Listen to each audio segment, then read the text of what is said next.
2018 ആദ്യമായിട്ട് ബിസിനസ് കേൾക്കുന്നത്. ബിസിനസ് ആദ്യമായിട്ട് ചെയ്യുന്ന എൻ്റെ വീട്ടിൽ അമ്മയാണ് ഈ ബിസിനസ് എന്നിലേക്ക് വന്നത്. എന്തായാലും ഈ അവസരത്തിൽ അമ്മയ്ക്കും കൃത്യമായിട്ടുള്ള നന്ദി ഒരു അവസരത്തിൽ അറിയിക്കുകയാണ്. കാരണം നമ്മൾ തന്നുകൊണ്ടാണ് എന്നിപ്പോൾ ഞാൻ ഈ വീഡിയോയിൽ നിങ്ങളോട് മുന്നിൽ സംസാരിക്കുന്നത്.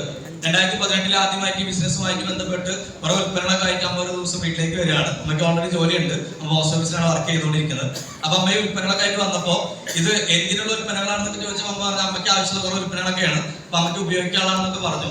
അപ്പൊ അതിന്റെ ഇടയ്ക്ക് ഇത് ബിസിനസിനെ കുറിച്ചൊന്നും കൂടുതലായിട്ടൊന്നും പറഞ്ഞിട്ടുണ്ടാവില്ല. വിലക്കുറവിന് കിട്ടിയോണ്ട് വാങ്ങിച്ചു, അങ്ങനെ ഒരു കമ്പനിയിൽ ഐഡി എടുത്തു എന്നൊക്കെ പറഞ്ഞു. പക്ഷെ ആ സമയത്ത് എനിക്ക് എന്തോ ഒരു പന്തികേടൊക്കെ പോലെ തോന്നിയിട്ടൊക്കെ ഉണ്ടായിരുന്നു. അപ്പൊ അന്ന് ഞാൻ പറഞ്ഞു വെറുതെ വേണ്ടാത്ത ഒരു പണിക്കൊന്നും നിൽക്കേണ്ടതൊക്കെ പറഞ്ഞാണ്. അങ്ങനെ പിന്നീട് ആ സമയത്ത് എനിക്ക് ജോലിയുണ്ട്, ഞാനന്ന് ഒരു കോളേജിൽ പഠിപ്പിച്ചുകൊണ്ടിരിക്കുകയാണ്. അപ്പോൾ അമ്മ ഇത് പറഞ്ഞ സമയത്ത് എന്നെ സംബന്ധിച്ചിടത്തോളം ഞാൻ ചിന്തിച്ചു നോക്കിയാൽ അമ്മയ്ക്ക് ഇപ്പൊ ഇതിന്റെ ആവശ്യമുണ്ടോ, അല്ലെങ്കിൽ അമ്മയ്ക്ക് ഓൾറെഡി ജോലി ഉള്ളതല്ലേ, അങ്ങനെയൊക്കെ പറഞ്ഞതാ. സാധനങ്ങൾ വാങ്ങി ഉപയോഗിക്കാലോ. അങ്ങനെ സാധനങ്ങൾ വാങ്ങി ഉപയോഗിച്ചു തുടങ്ങി. ഉപയോഗിച്ച് പഠിച്ചൊക്കെ നല്ലതാണെന്നും അത് ഉപയോഗിച്ചപ്പോൾ നല്ല റിസൾട്ട് കിട്ടിയപ്പോൾ വീട്ടിൽ അനിയന് കുറെ കാലങ്ങളായിട്ടുള്ള പ്രശ്നമായിരുന്നു, ശ്വാസം മുട്ട്. അവൻ ഇൻഹേലർ ഉപയോഗിച്ചിട്ടാണ് നടന്നിരുന്നത്. ആ ഇൻഹേലർ ഇല്ലാണ്ട് അവന് ശരിക്കും ഡിസംബർ മാസങ്ങളൊന്നും മുന്നോട്ട് പോകാൻ ഭയങ്കര ബുദ്ധിമുട്ടാണ്. അപ്പൊ ആ സമയത്ത് നമ്മുടെ പ്രൊഡക്റ്റുകൾ ഉപയോഗിച്ചപ്പോൾ അതിനകത്ത് നല്ല മാറ്റം വന്നു. അത് പൂർണ്ണമായിട്ട് മാറി. ഇന്ന് അവൻ ഇൻഹേലർ ഒന്നും ഇല്ലാണ്ടാണ് എപ്പോഴും നടന്നുകൊണ്ടിരിക്കുന്നത്. അതിൽ ഏറ്റവും വലിയ സന്തോഷം എന്ന് വെച്ചാൽ ഈ ശ്വാസം മുട്ടുള്ള ആൾക്കാർക്ക് തണുപ്പുള്ള രാജ്യങ്ങളിൽ അല്ലെങ്കിൽ സ്ഥലങ്ങളിലേക്കൊക്കെ പോകാൻ ഭയങ്കര ബുദ്ധിമുട്ടാണ്. ഇന്ന് അവൻ ടൂർ ഓപ്പറേറ്റർ ആണ്.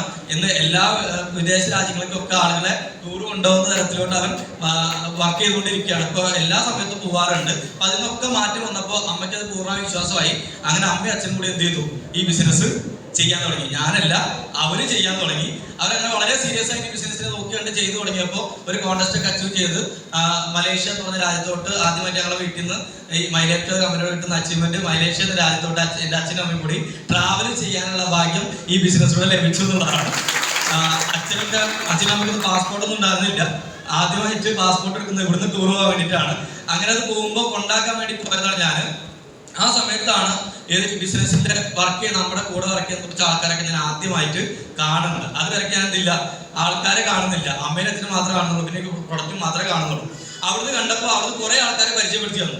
ആ പരിചയപ്പെടുത്തി തന്ന വ്യക്തികൾ ഒരു ഡെപ്യൂട്ടി കളക്ടർ ഉണ്ടായിരുന്നു, അതുപോലെ ഒരു അഡ്വക്കേറ്റ് ഉണ്ടായിരുന്നു, ബാങ്ക് ഉദ്യോഗസ്ഥരുണ്ടായിരുന്നു, ടീച്ചർമാരൊക്കെ ഉണ്ടായിരുന്നു. അപ്പൊ എനിക്കൊരു കാര്യം കൂടി കിട്ടി, എന്റെ അമ്മ ചെയ്യുന്ന പണി ഒരു ലോക്കൽ പണി അല്ല.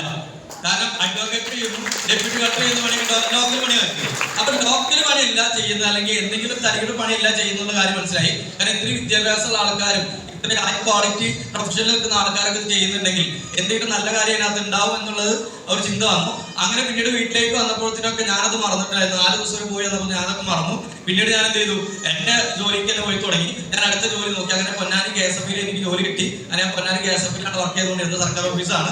അവിടെ വർക്ക് ചെയ്തുകൊണ്ടിരിക്കുന്ന സമയത്താണ് ഈ ഒരു അവസരം യാദൃശ്ചികമായിട്ട് ഒരു GTS സെന്ററിലൂടെ കേൾക്കാൻ പറ്റുന്നത്. അന്ന് അമ്മ എന്നോട് വണ്ടി ഇല്ലാത്ത ദിവസം നീ ഒന്ന് വായെന്നൊക്കെ പറഞ്ഞ് വിളിച്ചുകൊണ്ട് കേൾപ്പിച്ചതാണ്.